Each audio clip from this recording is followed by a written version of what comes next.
D'après les infos, 1 Français sur 2 serait atteint d'obésité. Ben, on a encore du boulot, con. Déjà les gens, j'espère que vous allez bien. C'est un plaisir de vous parler aujourd'hui. Aujourd'hui les gens, on n'est pas là pour déconner. Oh que non. Cette chaîne est aussi votre chaîne. Et ça, faut pas l'oublier. C'est pourquoi il est grand temps de vous rendre hommage. Que dis-je, honneur. Et de mettre en avant ceux d'entre vous qui ont fait les transformations les plus incroyables. Ah en fait, il faut que cette vidéo fasse 90 000 pouces bleus avant minuit. Alors vous vous démerdez, je vais pas savoir. Vous me démontez cette barre de like. Vous êtes prêts? C'est parti. Victor, très sportif. Tu adores le ping-pong et le basket au point d'en être complètement accro. C'est simple, tu ne peux pas imaginer ta vie sans sport. Bref, on peut dire que tu as une vie comme tous les autres garçons de ton âge. Mais tout ça c'était avant le drame. Avant qu'un accident change complètement ta vie du jour au lendemain. En faisant un salto arrière, tu chutes d'un trampoline et tu te fais le coup du lapin. Toi qui pensais qu'à la base cette douleur était une simple entorse, tu te retrouves envoyé d'urgence à l'hôpital Brabois à Nancy. Et c'est là que le cauchemar commence. Le médecin t'ordonne de rester au lit sans bouger avec un halo crânien, un système de poulie pour redresser la colonne cervicale. Et même si cette douleur te paraît insurmontable au quotidien, tu ne peux te plaindre car les médecins te voient déjà comme un miraculé d'avoir survécu au coup du lapin. Ces 2 mois à rester allongé sur un lit fut le moment le plus long de ta vie. Et c'est une fois ces 2 mois terminés que le vrai combat a commencé. Tu dois réapprendre à marcher. Ok, alors on va faire encore un petit peu en avant. T'as le droit de taper sur moi, t'inquiète pas. Voilà. Et une fois sorti de l'hôpital, le regard des gens avait changé. Ils te regardaient maintenant avec pitié, te traitent de squelette. Oh le pauvre, regardez comme il est maigre. Et tu finis par te réfugier dans les jeux vidéo, seul moment où personne ne peut te voir ni te juger sur ton physique. Puis, après plusieurs mois sans te regarder, tu passes devant un miroir et là, c'est le déclic. La machine est en marche. 40 kilos pour 1m80, ça aurait été trop. Tu étais faible, vulnérable. Non, tu ne pouvais pas rester comme ça, tu devais réagir. Il fallait faire quelque chose, au moins pour réussir à pécho de la petite comme tu m'as dit. Tu commences alors à te muscler chez toi au poids du corps et tu te mets au street workout. Et entraînement après entraînement, tu te sens mieux physiquement mais aussi mentalement. L'enfant qui était traité de maigre, de squelette est en train de disparaître. Et il avait de plus en plus confiance en lui. Mois après mois, tu voyais ton corps évoluer, changer, se transformer. Est en train de prendre possession petit à petit de ton corps. Tu regardais tes anciennes photos d'hôpital avec rage en te disant que tu ne pouvais plus abandonner, que tu ne voulais pas revenir en arrière. Puis un jour, tu découvres ton nouvel amour.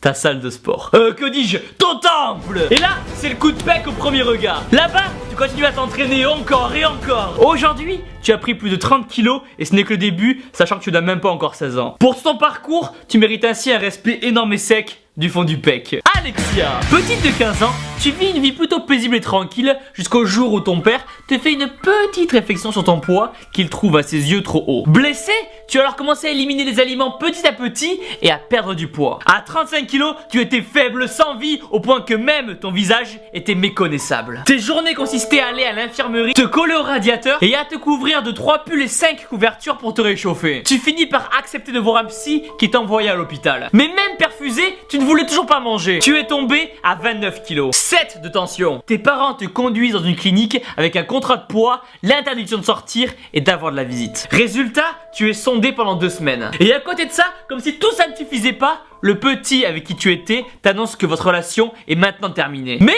aussi étonnant que ça puisse paraître, cette séparation n'est pas dramatique, non? Mais un vrai déclic. À présent, tu veux vivre. Tu ne veux plus laisser la maladie détruire ta vie. Tu as eu le droit de reprendre le sport, mais seulement la muscu. Et là, tu es tombée amoureuse. Tu découvres alors les joies de la presse, du curl, mais surtout du squat. Aujourd'hui, tu as repris plus de 10 kilos et chaque entraînement te remplit de bonheur. Ainsi, pour ton parcours et pour toi, qui es devenue une magnifique petite de compétition, un bravo énorme et bien sûr sec.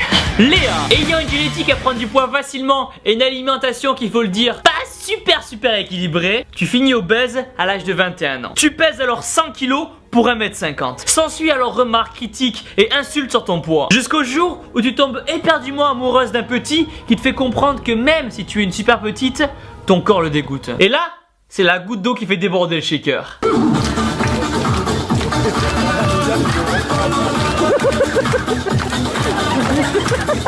5, 10, 15 kilos en moins, rien ne pouvait t'arrêter. Tellement rien que tu tombas dans les vices du trouble alimentaire. Tu finis par peser 35 kilos. Tu mangeais de moins en moins et tu voulais maigrir de plus en plus. Mais au final, au lieu de te sentir mieux, plus belle, plus confiante, tu t'enfonçais dans un gouffre et tu te détestais. Tu ne voulais plus vivre dans un monde où tout le monde vous juge suivant votre apparence. Maigre, grosse, belle ou moche. Tu finis par faire un malaise dans une clinique en allant aux toilettes pendant la nuit. Et c'est seulement quelques heures plus tard, au moment où tu t'es réveillé, que tu as pris conscience que ta vie ne pouvait pas terminer ainsi. En sortant de l'hôpital, tu découvres deux passions qui t'ont sauvé, la muscu et les voyages. D'ailleurs, tu pars vivre au Japon. Donc je suis dans l'un des plus beaux endroits du monde, c'est Tansen-Soji. T'as les protéines, t'as la whey, t'as tout ce qu'il faut. Aujourd'hui tu as repris du poids, mais tu te sens mieux, plus en forme et plus saine. Et pour tout ça, la petite veine te félicite pour ta transformation. Et c'est pas fini, il y en a encore plein d'autres. Ornella qui a perdu plus de 50 kilos en 3 ans, ou encore Morgane qui pesait 127 kilos et qui a perdu plus de 55 kilos. Ainsi les gens, vous êtes nombreux à me dire que c'est grâce à moi que vous êtes motivés à vous mettre au sport ou tout simplement à être mieux dans votre tête. Et si c'est le cas, j'en suis vraiment fier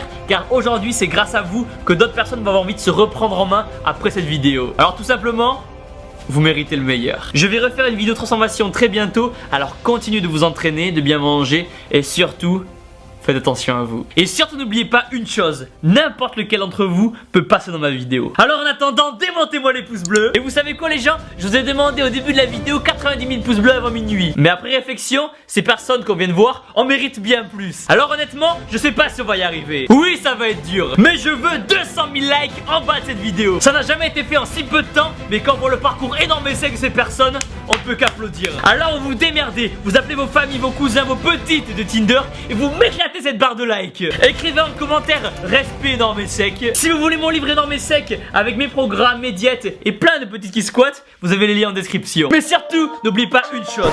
Si vous faites quelque chose, faites-le pour vous. Peu importe ce qu'on vous dit, même si c'est des remarques négatives, faut pas les prendre pour vous, faut prendre ça en défi. Le plus dur, c'est pas de surmonter les épreuves, mais c'est plutôt de se retourner et puis de les regarder en face. Si quelque chose doit se passer, c'est vous qui le décidez. Quoi qu'il arrive, même si la première étape elle est difficile, au final ça peut être que meilleur. Et toujours garder le sourire. Vous avez un objectif en tête, n'écoutez pas les autres, continuez, lâchez rien. Surtout n'oubliez pas. Que vous êtes les meilleurs. Boum!